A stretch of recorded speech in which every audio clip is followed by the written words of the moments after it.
បាទសួស្តីបងប្អូនទាំងអស់គ្នាអូខេវីដេអូនេះគឺខ្ញុំនឹងមកធ្វើការនិយាយពីម៉ូតូ Honda Dream ឆ្នាំ2026ហ្នឹងហើយ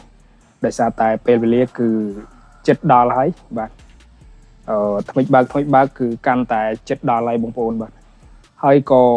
ធ្វើការឆ្លើយតបទៅកាន់ comment បងប្អូនយើងបាទជាច្រើនដែលគាត់បានធ្វើការ comment សួរណាបាទក៏ដូចជាមានបងប្អូនយើងខ្លះគាត់สนុំពោគាត់ចង់ឲ្យម៉ូតូ Honda Dream នឹងដាក់ជាមួយនឹង Frank Thas ហ្នឹងហើយ Frank Thas នៅខាងមុខហ្នឹងដូចជាម៉ូតូScoopy Bit អីហ្នឹងគឺគេមាន Frank Thas នៅខាងមុខអញ្ចឹងណានេះគឺជាអ្វីដែលបងប្អូនយើងមួយចំនួនដែលគាត់បានធ្វើការ comment ក៏ដូចជាគាត់ចង់ឲ្យមាន Frank Thas នៅលើ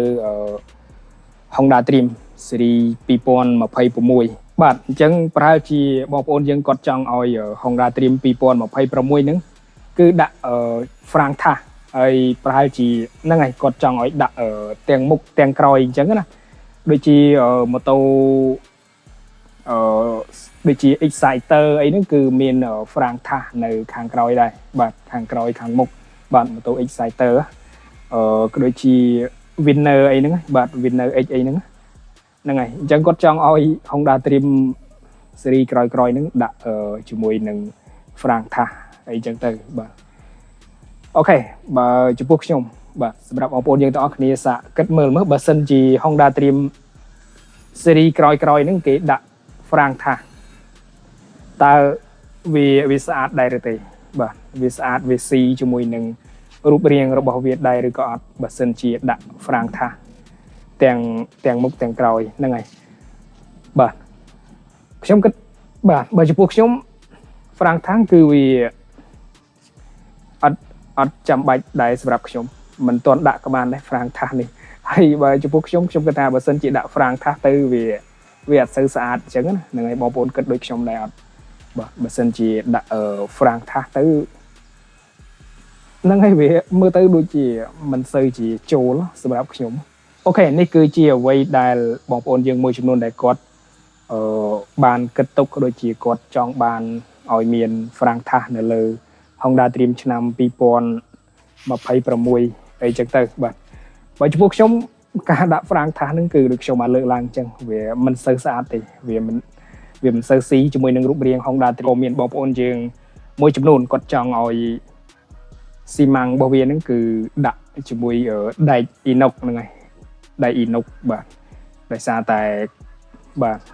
គាត់យល់ឃើញថាការដាក់ដែក inox ហ្នឹងគឺធ្វើឲ្យវាអត់ឆាប់ឡើងក្រហមអត់ឆាប់ចាស់អីអញ្ចឹងណាបាទសម្រាប់ពេលវេលាដែល Honda Dream ឆ្នាំ2026ចេញជាផ្លូវការចេញសម្ពោធហ្នឹងគឺនៅក្នុងខែ9បាទនៅក្នុងខែ9គឺអាចនឹងពាក់កណ្ដាលខែឬក៏នៅចុងខែអីចឹងទៅបាទ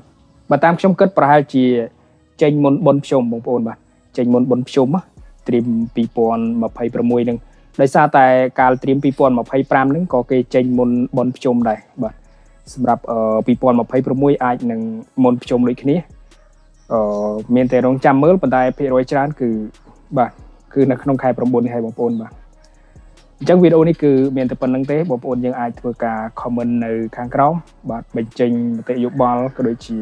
ជួយ subscribe ដាក់សញ្ញាកណ្ដឹងដើម្បីទទួលបានវីដេអូថ្មីបន្តទៀតបាទកុំភ្លេចបាទ